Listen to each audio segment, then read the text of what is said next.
সুপ্রিয় দর্শক মণ্ডলী, আসসালামু আলাইকুম। আমি এখন ভোলা জেলার দক্ষিণ দিকে ইলদি ইউনিয়নের দক্ষিণ বাইলা গ্রামে অবস্থান করছি, একটা পান বাগানে। পান আমাদের একটি ঐতিহ্যবাহী খাবার, যাকে আমরা বলি পানের বরজ। যেখানে পান তৈরি হয়, তৈরি করার ফ্যাক্টরি বলা চলে। সেই পানের বরজ থেকে আপনাদেরকে দেখানোর চেষ্টা করছি। পান নিয়ে অনেক গান আছে, একটু পান চাইলাম তাই দিলাম না, তোমার সাথে কিসের ফিরতি, একটু পান সুপারি লাগে রে সবাই একটু পান। এরকম হাজারো গান আছে যে গানের কোনো শেষ নেই, শুধু পান নিয়েই গান।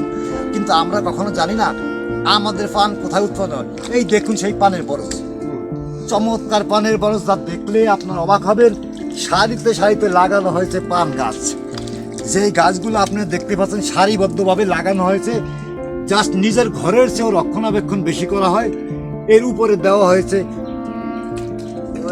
পাটের ফর্মুল, যেটাকে বলা হয়। এর সাথেই পানগুলো লাগিয়ে গোছায় গোছায় লাগিয়ে দেওয়া হয়েছে।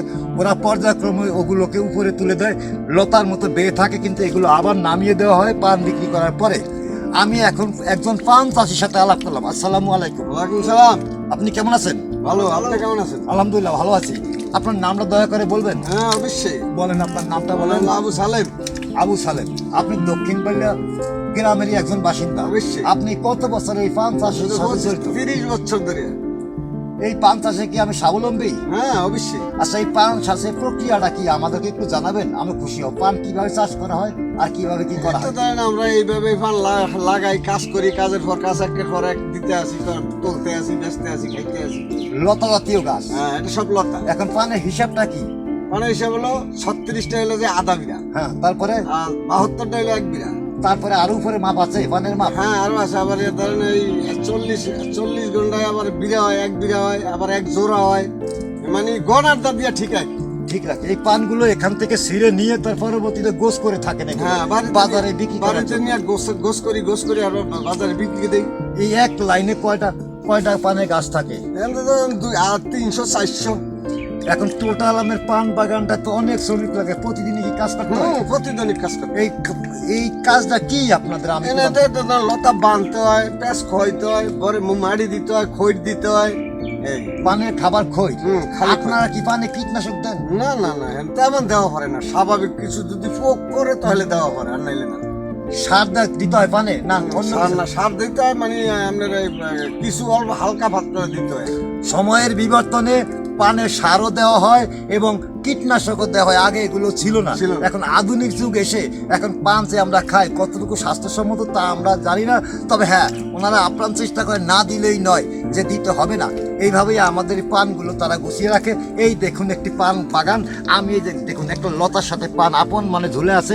এই পানগুলোরে যখন এই লতা বেড়ে যায় তখন এই লতাগুলো খুলে খুলে দেওয়া হয়, আবার এটাকে নিচে নামিয়ে পেঁচিয়ে দেওয়া হয় পানের গোড়ায়, আবার সেগুলোকে বড় করে। এইভাবেই তারা পান উৎপাদন করে থাকে। এই অঞ্চলে অনেক পান ব্যবসায়ী। হাজারে বড় আছে। আসলে এটাকে বলা হয় পানের বরজ, যাকে আমরা বলি বরজ। কিন্তু আমরা যদি স্বাভাবিক বলতে পান বাগান, আসলে পান বাগান না, এটাকে বলা হয় পানের বরজ। যাক, আপনাদের দেখাতে সক্ষম। দেখুন, আপনারা একটু দেখুন আমাদের এই পানের বরজ কিভাবে কি। এই দেখুন পানের বরজ, একটু নিচ থেকে দেখার চেষ্টা করুন। পানের বরজগুলো লাইনে লাইনে একটু দেখার চেষ্টা করুন, লাইনে লাইনে দেখার চেষ্টা করুন। চমৎকার চমৎকার এই পানের বাগান আপনারা দেখলেন। ধন্যবাদ আপনাদের সকলকে। ভাই, আপনি মোটামুটি ভালো আছেন তো? ইনশাআল্লাহ। এইটাই কি আপনার পেশা? হ্যাঁ, এটাই আমার। এইটা 30 বছর যাবত এই পেশা করে হ্যাঁ। আসছেন। ধন্যবাদ। আমাদের সালেম ভাই দীর্ঘদিন যাবত 30 বছর এই পানের পেশা জড়িত এবং এই পান পেশা দিয়ে উনি স্বাবলম্বী। সমাজে একজন প্রতিষ্ঠিত ব্যক্তিত্ব, তার মূল পেশা হচ্ছে পানের বর, এছাড়া অন্য অন্য কাজ থাকে। ধন্যবাদ সালেম ভাই। আমাদের চ্যানেলের উদ্দেশ্যে আপনি কি কিছু বলবেন? আমি কি আপনার সাক্ষাৎ করব? হ্যাঁ, যাক, আপনি ভালো থাকেন, সুস্থ থাকেন, এই প্রত্যাশাই। দক্ষিণ বালিয়ার পান বাগান থেকে সরাসরি বা পানের বরজ থেকে সরাসরি মাসুদুর রহমান আজম, ইবিসিবি চ্যানেলের পক্ষ থেকে আপনাদেরকে সকলকে জানাই আন্তরিক শুভেচ্ছা ও অভিনন্দন। খোদা হাফেজ। ধন্যবাদ।